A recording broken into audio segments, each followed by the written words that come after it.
Welcome to the 26th episode of the It's Been Said podcast. I'm your host, SAI Executive Director Lisa Remy.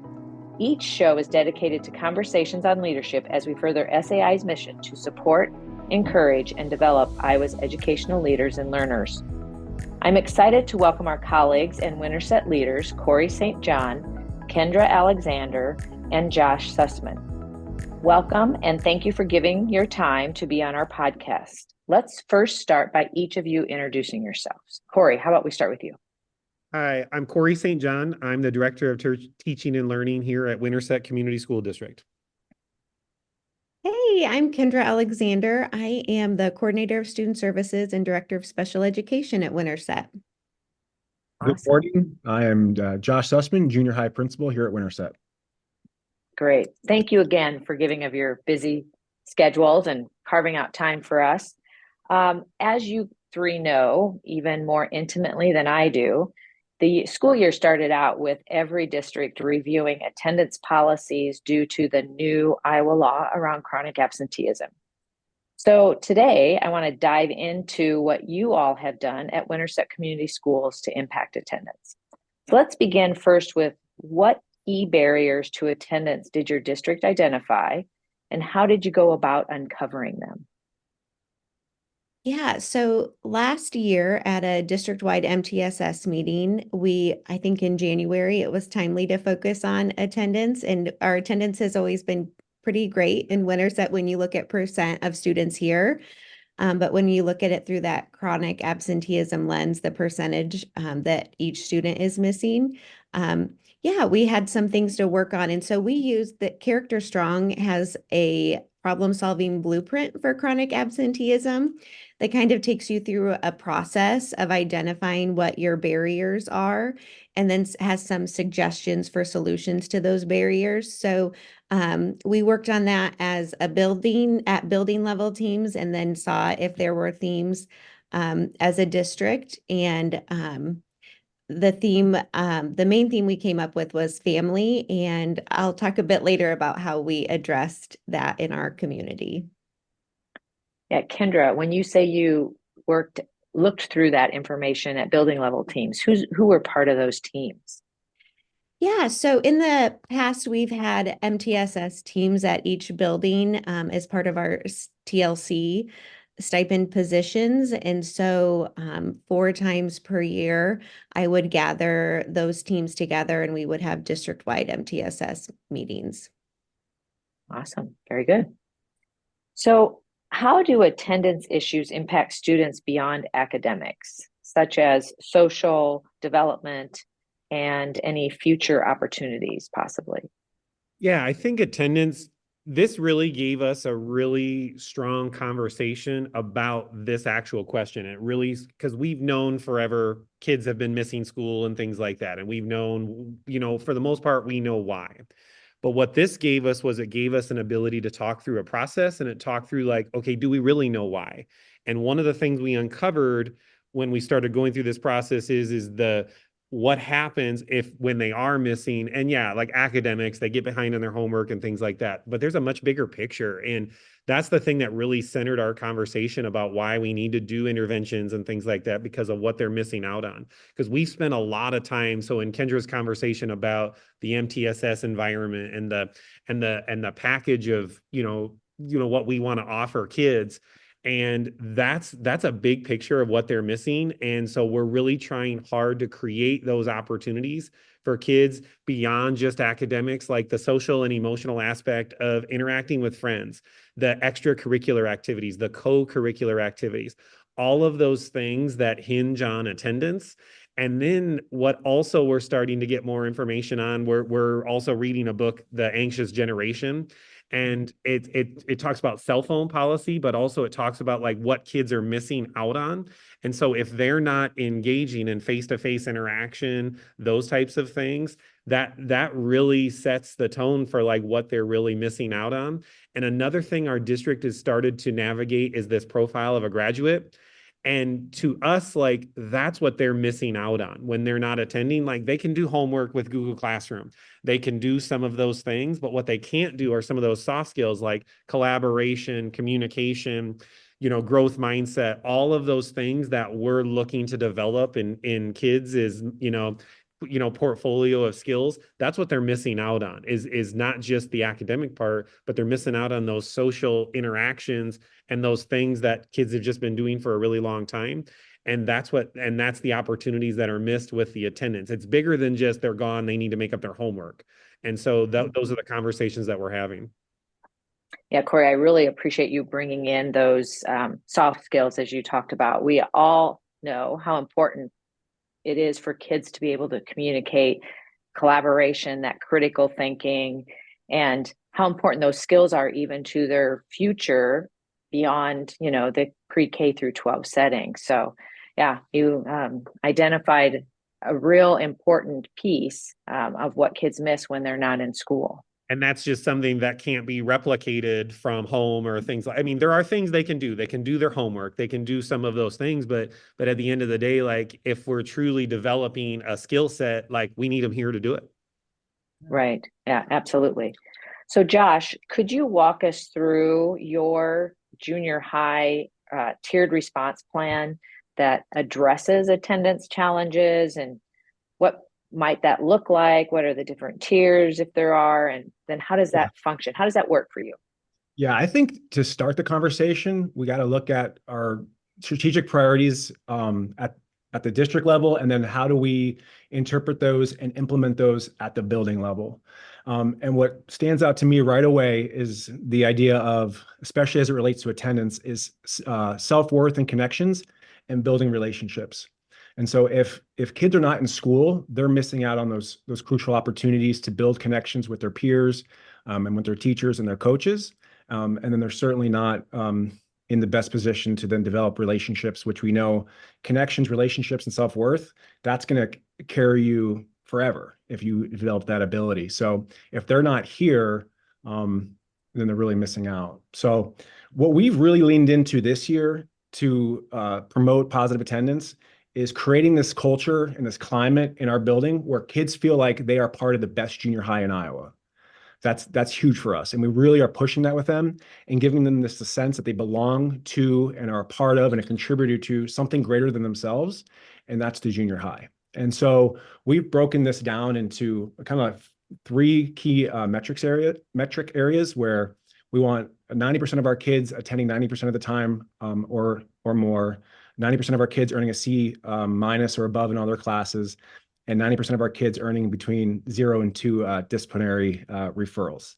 And so if we can hit those metrics, the concrete examples we give our kids is then you're part of the best junior high in Iowa. And so we've created a scoreboard that tracks all of these things, one of them being attendance. And so to kind of dig into promoting the positive attendance and having kids see, okay, attendance is related to being a part of the best junior high in Iowa. And if you're here, you're a contributor and you're contributing to that success.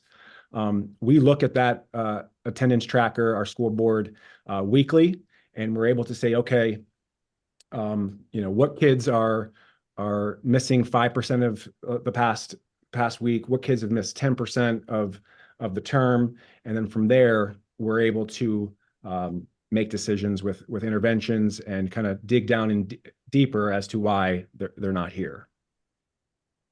Yeah, so Josh, you've kind of led into my next question was going to be what data, or how did you ensure that it was data driven? So you've talked about those 3 different data points, and you mentioned the scoreboard that you're looking at, and thinking about how you take that data and get down to the individual student needs. So talk a little bit more about that piece. Yeah, great question. So we bring the scoreboard to our team meetings every Monday. We look at students who are approaching 10% chronically absent or who are. And we all know there's kids who are going to miss for family vacations. There's kids who are involved in really cool, I have students who are doing horse shows. They don't necessarily need to be brought in for the attendance intervention, but we are able to, using the input of teachers and the counselor, okay, who needs to be brought into a small group intervention. So those kids are identified. We pull them in on Thursdays and Fridays, and we first have a conversation with them, just get anecdotal, just to hear them, have a voice at the table, listen to them talk, express what's going on. And then we let them know, hey, we've noticed you've missed these days. we want to figure out if there's a way we can step in and intervene and support you. So then we give them a Google form they fill out, and it's a series of questions, and it drills into why they've missed. And so what we've collected is oftentimes at the junior high level, it's peer conflict, fearful of issues on the bus, anxiety related to schoolwork, and then family dynamics that prevent them from getting to school. So we take this information that we collect back and we look at, okay, what is the appropriate intervention for them based on this information? So it may be that the counselor pulls a small group and does conflict resolution. It may be that a student is being picked on or bullied on the school bus, and then I can step in and deal with that the way it needs to be dealt with, and then make sure that kid feels safe on the bus. If it's an issue concerning housing security or food insecurity or issues at home, then I'm able to then direct them to the appropriate resources to address that. So those are a few ways we've done it. We've also noticed kids miss school oftentimes out of fear of having to come back and deal with the workload that they've missed. And so we've gotten really intentional on any kid who misses 3 consecutive days of school. This is kind of part of our tier 1 response. Any kid who misses 3 consecutive days, they get pulled in first period, and we have a protocol that we go through with them. So we have them pull up their grades, we have them pull up their Google Classroom. We look at assignments that have been missed, tests that have been missed, and we begin to help them prioritize. So we're building those executive functioning skills with them. And then we're also kind of going back to that. I'm going to tie in some profile of a graduate here with the effective communication and being a self-starter and being driven is we help them compose an email. So we have a template that they are able to draw from, and they reach out to their teachers and they say, hey, I'm making a connection with you. I've been gone. I understand I'm behind. I need to schedule a makeup test, or I need some extra assistance in math so I can do the homework assignment I missed. So really we're trying to be all encompassing, where we're figuring out what is like specifically that we can address at which level. And then also we notice there's a lot of anxiety about missing school and having to come back. So having a process in place so when they do step foot in the door, we relieve some of that anxiety by giving them tools to be successful upon returning. Yeah, that's fantastic. I didn't know that, Josh. So that's fantastic. I think about some of the reading that I've done over the last few months, wanting to just, again, learn more and make sure I have the knowledge as we get questions here at SAI. But one of the pieces that was reminded as I was reading is identifying those different barriers. And you've already done that, right? You've already identified barriers, and now you're looking at ways that you can help address those barriers, even looking at things that may not be something that you can do technically within school, right? If it's housing insecurity, food insecurity, but how can you support those families? So. And that's what we talked about from the beginning. Like when we talked about this, system wide, when we first started talking this about district wide, it really helped us navigate like what's our sphere of influence. So Josh's examples are like, okay, we may not have influence when a kid calls in sick. Kids get sick, kids get hurt playing activities or doing those things, and all of that. We may not have as much control over that. So we've tried to spend the time on what within our sphere of influence of, okay, you're back.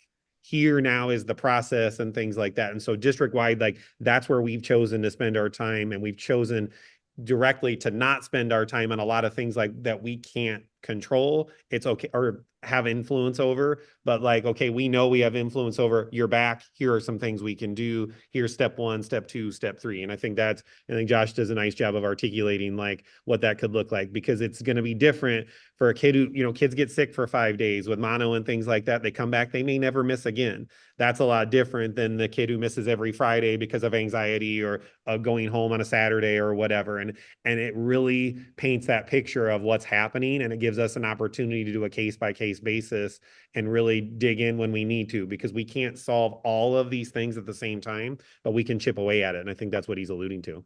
Sorry, Josh, I think I cut off there. No, you're good. And I just wanted to touch on, really, I think we've done a nice job at Winterset, the district, in partnership with the community, laid out some really clear strategic priorities.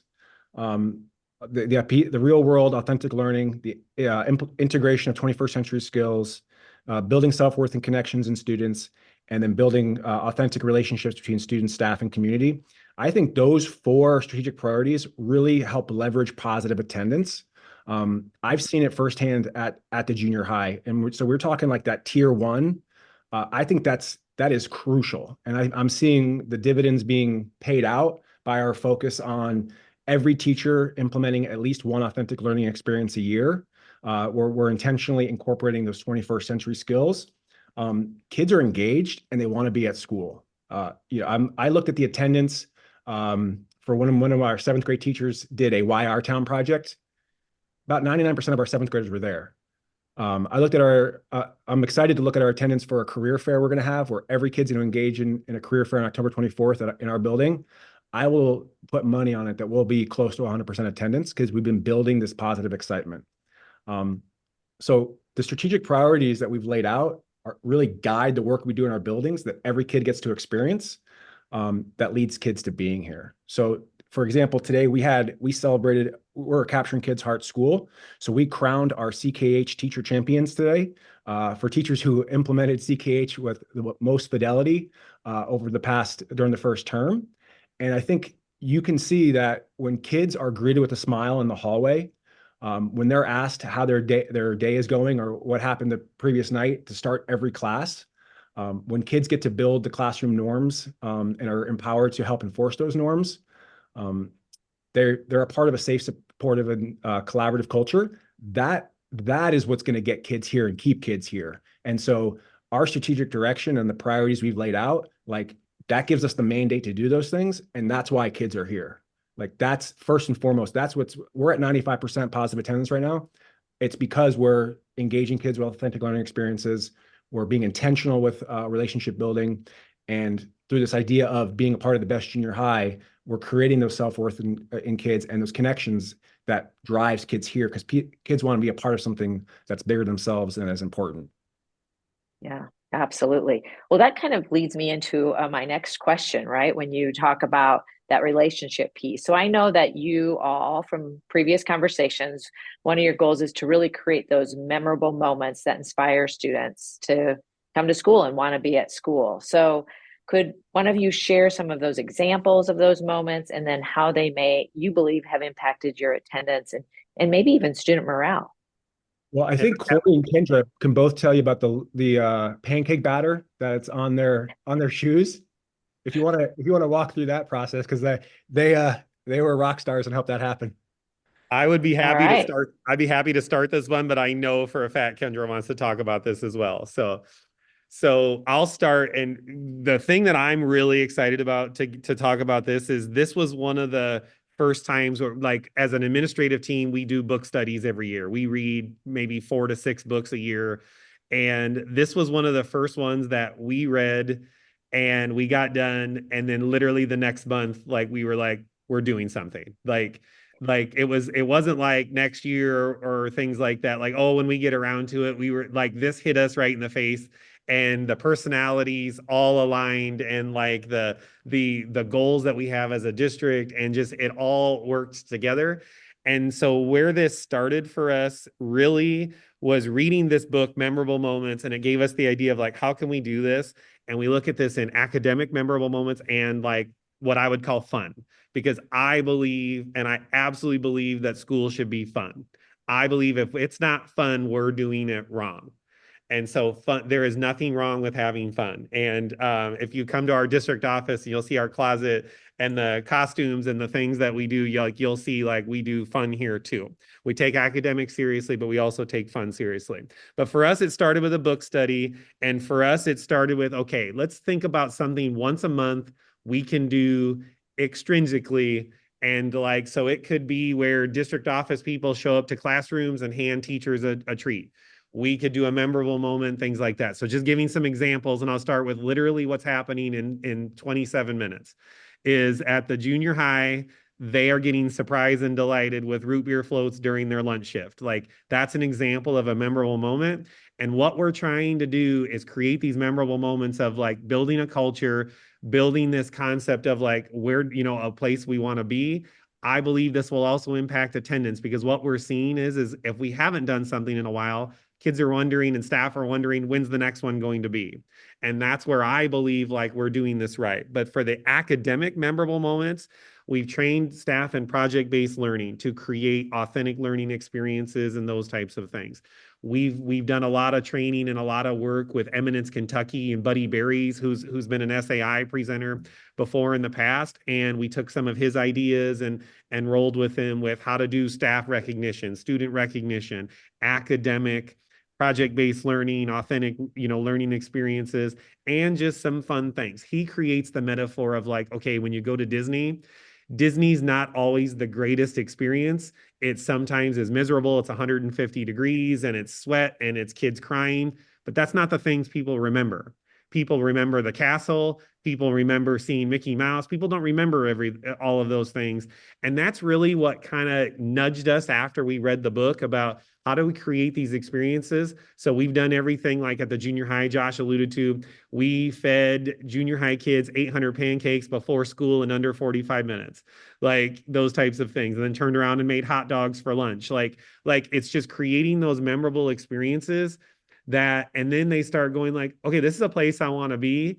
And then the difficult part is, okay, what are we going to do next? And so like, that's where Kendra like comes in, is like, okay, like here's another idea. And so Kendra, I don't know if you want to add anything that we've done with staff or kids, because I know you're going to want to talk about this. Yeah, no, I think you said a lot of what I would say. We just want to create a place where staff want to be, and then, they help us create a place where kids want to be. And I think it's been really great to see now staff creating memorable moments for their kids and kind of seeing, what we're already doing. But I think Buddy Berry says, but how can you make it awesome? So take something you're already doing and turn it up to awesome. And as Corey alluded, a lot of times that involves costume work. Turning something up to awesome means Corey dressing up as something, a penguin, I think last time it was. So yeah, I think it's just, taking our work seriously, but not taking ourselves too seriously, and still being able to create great memories for our people. And usually our memorable moments are centered around some of those district-wide professional development activities. So we've done some like kickoffs with keynote speakers and things like that. And then our memorable moments will make connections back to that. And so so it's not like these PD experiences are one and dones, because that's, like Kendra and I, we take those seriously when we put people in front of staff. Like, we don't want this just to be a one and done, or, hey, remember when we did this like 5 years ago? Like, we want to stay within the strategic plan and the strategic priorities, but also we've infused this into our goals. So like, for example, our upper elementary, we call it Winterset Middle School, but their building goal, their wildly important goal with the 40X model is for students to have 2 memorable moments at least, during the year. So every student have at least 2 memorable moments, and they have a scoreboard to track that. And so like, it's being infused into the school improvement plan, and it's not just some cute thing because Kendra and I or Josh are here, and like, it's systemic. Although that's where we come in with the costumes and things like that. And so it's a lot of fun. And when we haven't done one for a while, staff or kids are like, hey, when are you going to do that again? And we're like, that's how we know it's working. Did you know that as a member of SAI, you can post free job openings through our online career center? Simply go to our website at sai-iowa.org. Select Career Center under the Career Navigation tab. Select the Post a Job button in the upper right corner. Follow the basic posting steps to submit your opening. If you don't remember the SAI member code to use at checkout for your free posting, contact SAI today. Start expanding how you can find great educators for your district. If you create an environment where people want to be, adults as well as kids, they're going to want to stay there. So. And we believe like that starts with district office, strategic planning. Like, it's not a offshoot of, like, we believe it's intentional, and we put our resources and things like that towards some of those things. Yeah, absolutely. All right. So how did you all educate your parents and guardians on what you want to create there at Winterset, and how important attendance is? And based on that, what do you think worked, or maybe something that you've reflected on now that you say, oh, we would tweak this if we did something again?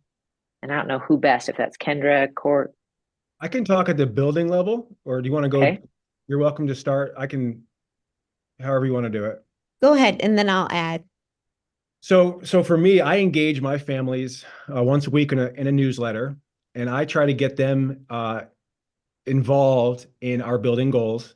And so every week I give the parents an update of where we are on our progress towards being the best junior high in Iowa. And I reiterate the importance of the collaborative relationship and having that happen, that it can't just happen with me. It's really a partnership, and everyone's got to be a contributor to it. And a piece of that is the positive attendance. And if there's one thing I've learned about people in general is they want to be on a winning team. They want to feel like they're part of something that is moving in the right direction. So I screenshot the scoreboard weekly for them and say, hey, this is where we're at. We're at 83% of our kids have a C- or above. Like, we need to get missing assignments turned in. Can you please help with this? Or we're at 95% attendance. Excellent job, families. Really appreciative of that. And then I let them know, like, your student is going to be affirmed and recognized for being a part of this. And I think having that consistent communication, having a very clear goal, like we're going to be the best, and then keeping them apprised of that, and then asking for their assistance and their input, and inviting them in to different celebrations, so that I think Corey put it best, whenever we can have parents in the building and they're not angry, it's a win.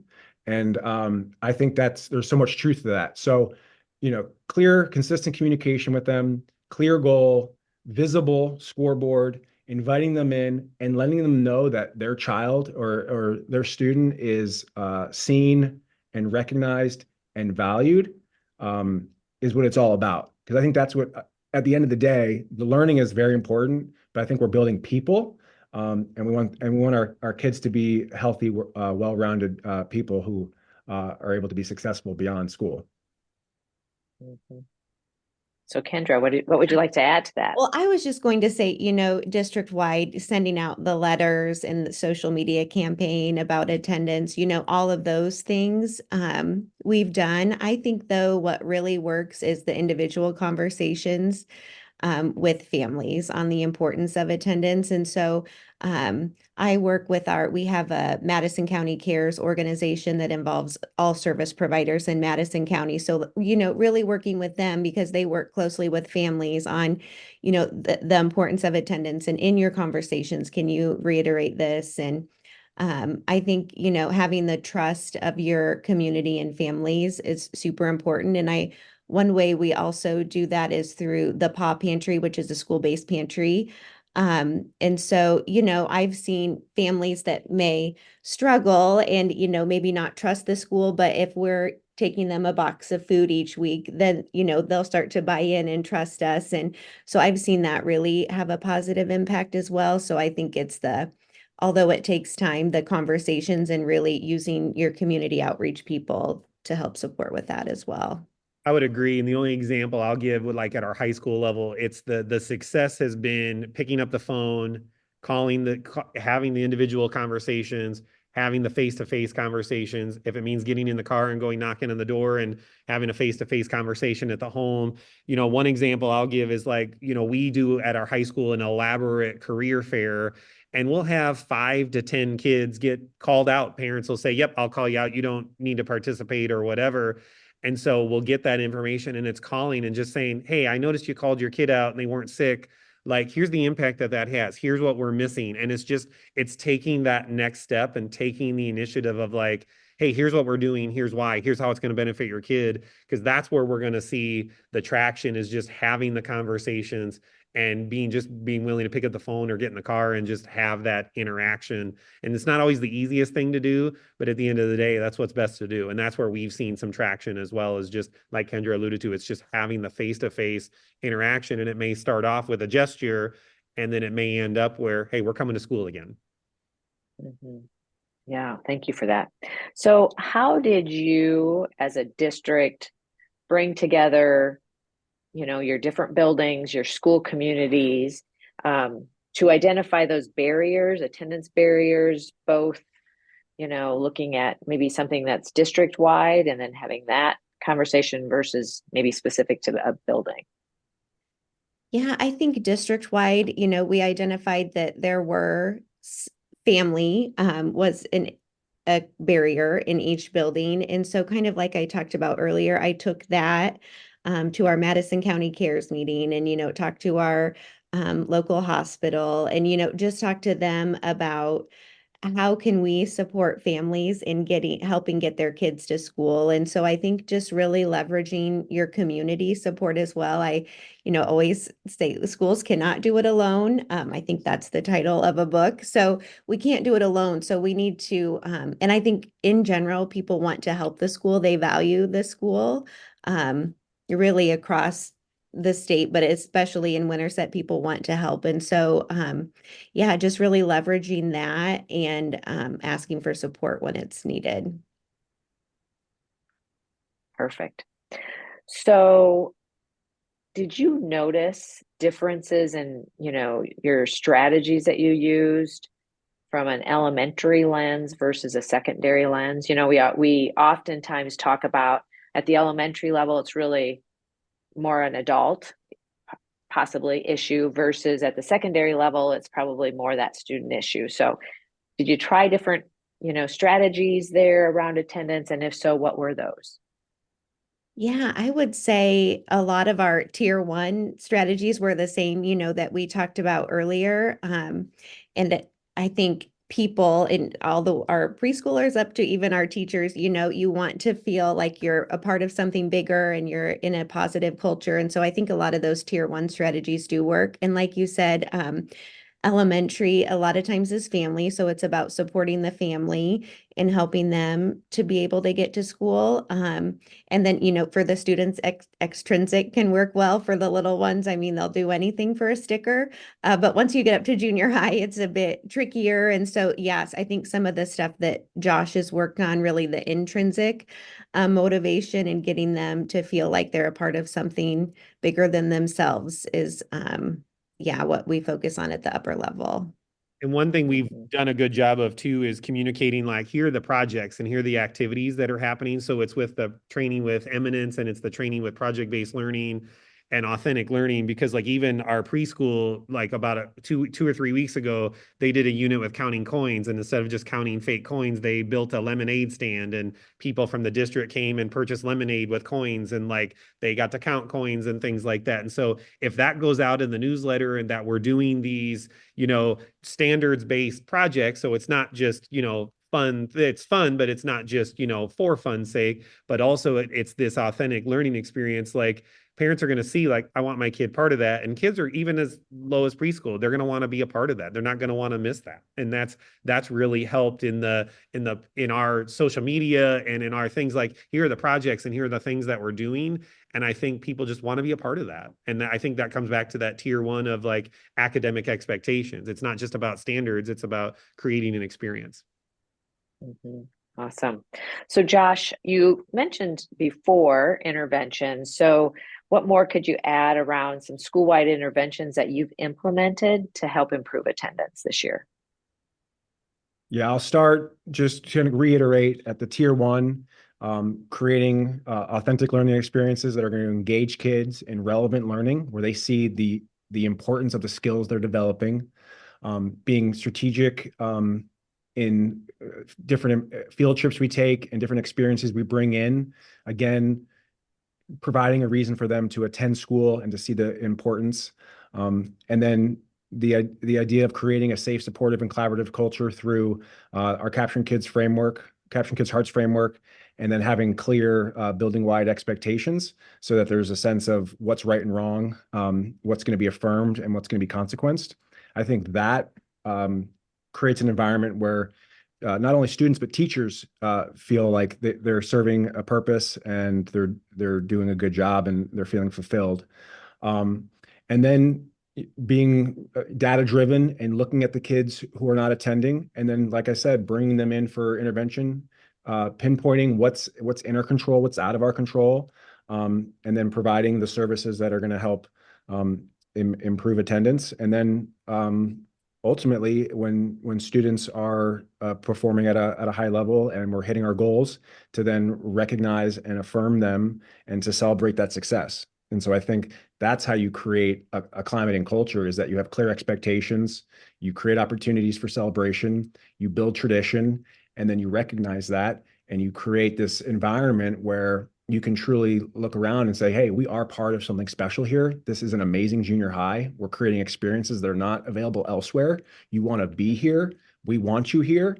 And let's get to school and take care of business and get prepared for life beyond school. So I think trying to create this all-encompassing thing, it can sometimes it can feel a little abstract and nuanced, but it really comes down to creating an environment where people want to be, and then if they're not showing up, figuring out why, addressing it, and then celebrating the kids for their success, small or big, along the way.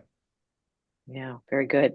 So all throughout, you've all hit on the data collection that you've done. I've heard scoreboards both at the building level and at the district level.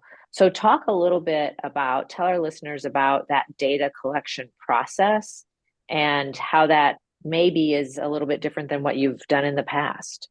Yeah, I can start with the district office one. So our administrative team meets weekly, and one of the things we look at is our big, wildly important goal for the district, which is 100% of our staff at least implementing 2 authentic learning experiences throughout the entire school year. And so that's the district wildly important goal. Last year, it was 1 experience. We've asked for a second.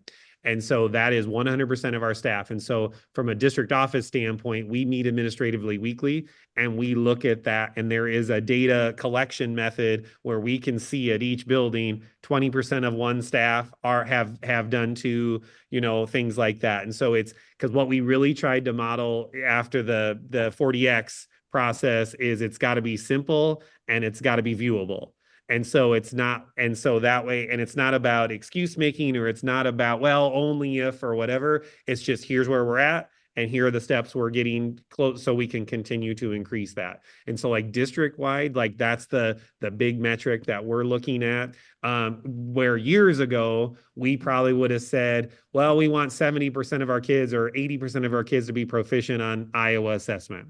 And then finally the light bulb went on, well, who are the 30% we don't want, and things like that. And so because if we're writing that down, we're telling ourselves we're going to well, the goal is that 30% don't or 20% don't. And so we've really gotten away from the state assessment part, and we've really gone to how do we measure these strategic priorities, because that's what we're about. And so using the language of the 40X model, the Iowa assessment, that's the whirlwind. That's the thing that's just going to continue to happen. Here's where we really want to spend the bulk of our time with supporting staff on. And not that it's not important, but it's also part of that whirlwind piece. And so it's the 80% of the time or 20% of the time where we spend our time or whatever, coming back to the 40X model. And that's just one example. Yeah, thank you, Corey. Anybody else have any thoughts around that piece, that data collection piece that you've all implemented? Sure. I can talk about, we have the best junior high in Iowa scoreboard, which is visible to all staff. And they can dig into the actual inner workings of the scoreboard. And then that is also shared out. A snapshot of that is shared out to the community, to families on my newsletter, and then also to the school board. The data collection, I mean, it's a daily thing. Our 2 secretaries in the office, they're entering attendance into that scoreboard. That makes it visible to everyone. Every teacher can see who's been absent 5% and 10% of the time, and who's been absent 3 days in a row. I enter in the discipline consequences into our SIS and into that. Again, it's visible. See what percentage of our building has had between 0 and 2 behavior referrals. And then I update the grades on Sunday evening. So at the start of each week, we have a very clear picture. I call it, I mean, it's kind of like panorama, except everyone can access it at all times. A healthy indicators dashboard that shows us where are we in progress to being, quote unquote, the best junior high in Iowa. Yeah, fantastic. So what would you say, have you seen a change in student engagement and or success after implementing the 4 disciplines of execution process, and you're, being really strategic and clear about your priorities there at Winterset? 1,000%. I'll give you an example. We had our 7th grade social studies teacher, Jim Hightoff, did a Why Our Town project, where kids had to create a video about why Winterset is a great place to live. And they interviewed like 45 members of the community. They edited the videos. They produced it into kind of like a highlight reel of Winterset. Here's where I saw the engagement. Like kids were engaged in class. They were working diligently. He did a viewing in our auditorium at like 7 o'clock on a Monday night. Every kid showed up to watch that video. And I had students who didn't love school, maybe struggled in school at times. They were there and they were proud of their video. And that is the bread and butter of the project-based authentic learning, where kids are creating a public product that they're proud of and they see the value in. That's directly tied to the 4 disciplines of execution, because that was a district WIG, and we tracked progress on that. And teachers were like, oh, we're checking in on this, like not just at the district level, but at the building level. Like we're going to sit down and go, okay, where are you at? What progress has been made? What barriers are in your way? How can I support you? And how can we get this scoreboard flipped so that we're looking positive? And so that Corey alluded to it. The excuse making's gone. Like we can see what's going on here. We're providing the support. How can I be of more support if you need it? And so I saw every teacher implement on some level an authentic learning task. And I'd have conversations with kids, and they notice it. They see it. When there's an authentic audience coming in to see their public product, it's real. You don't want to turn in garbage work when people in your community, maybe your friends' parents or certain business community leaders. We had a sitting U.S. congressman come in. They see it. It's real. We want to put out high quality work. Yeah, fantastic. All right, last question, and I'll let each one of you respond if you'd like. So what advice? So we have listeners listening here. What advice would you give to other districts or schools, individuals looking to implement a similar approach to help tackle their attendance challenges that they're faced with? And whoever wants to start first. I can start, and I guess I'll start big picture wise. If we're going to ask, the best advice I can give is if we're going to ask staff to engage in this work, we have to provide time during the school day for them to do it. I'm a big believer in we should not make staff sacrifice time with their own personal kids and families to work on. So like, if we're going to say you need to be there for 2 hours after school or things like that, like we have to provide time and support to do this work during the school day at some point. Kendra? Yeah, I would say start small. It seems, like we're really doing a lot, but I think it's been over the course of years that we've added things and really narrowed down our focus to the portrait of a graduate and focusing on things like that. And I think have fun and, lean into who you are. And maybe if your specialty isn't costume work, find someone on your team that it is and give them that role. I think so. Yeah, lean into who you are as a leader and have fun with it. Awesome. And Josh? Create builders. Have people on your team that are going to build this with you. You cannot do it alone. If the people around you build it, they will protect it. And oftentimes, you will realize that people around you are much smarter than you are. And so if you can articulate a clear vision and empower them to build it, they will. And they'll often build some conceptualization of your idea, but it generally will turn into something much bigger and better. And so trust in the process, trust the people around you, and give them the ability to create it with you. That way, it'll last over time. Thank you. Thank you again, you guys. Thank you for just stepping into your leadership roles and supporting your school and community. And for sharing your success with other Iowa leaders. I know you have busy days, so we'll let you go, but thanks so much. Take care. Thank you. Thank you for tuning in to today's episode. We hope you found the discussion insightful and valuable for your work. As you continue to think about ways to enhance your leadership and school improvement efforts, I want to invite you to join us for 2 upcoming workshops that can help you take your strategies to the next level. On November 5th, we'll be hosting a workshop on the 4 disciplines of execution, where you'll learn actionable methods to drive focus and accountability in your teams. Then on November 7th, don't miss the Facilitating Awareness and Assistance Plans workshop, which offers powerful tools to support your work around change in instruction or teacher behavior. You can register for one or both workshops today. Just go to the events page on the SAI website.